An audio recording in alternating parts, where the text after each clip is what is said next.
But that's how it started with me. You know, I joined Vanilla Fudge from the group. I was in the group, The Beats, I think it was called.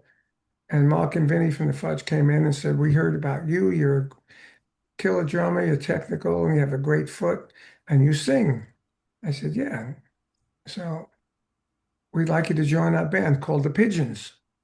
Hmm. I said, "I don't know. I'm doing good here. I'm making $300 a week. You know, back in '66, $300 a week was good money, you know, and I was always working."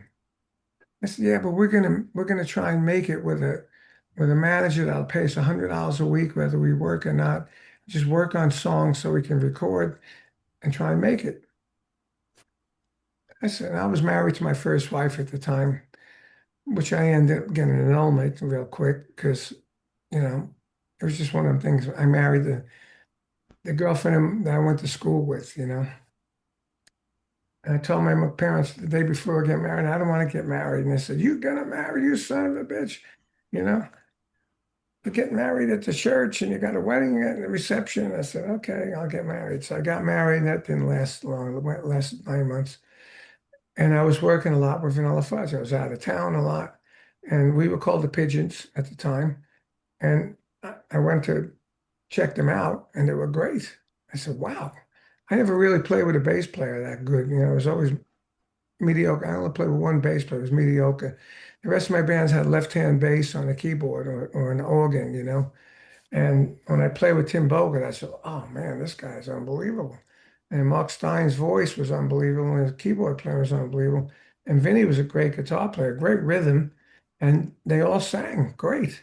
And I fit right in there because I used to sing doo-wop in Brooklyn in the subways, you know. And I said, "Wow, these guys are good." So I committed to doing them. And 9 months later, we had a hit record on the charts. You know, you keep hanging on. And we knew that would be a hit record because whenever we played live, you know, all our songs, but the whole first album was pretty much our show whenever we played a club. And you know, people tried to dance to Vanilla Fudge, and you know, it's not a dance kind of music. But the only song they didn't try to dance was "Keep Me Hanging On." When we started playing that, everyone came up to the front of the stage and watched us. As you can see on the Ed Sullivan Show, we were a bit wild and crazy. All the other bands on the Ed Sullivan Show, they just stood there and played. We were crazy, if you look at it. Have you seen that clip? Yes, I have.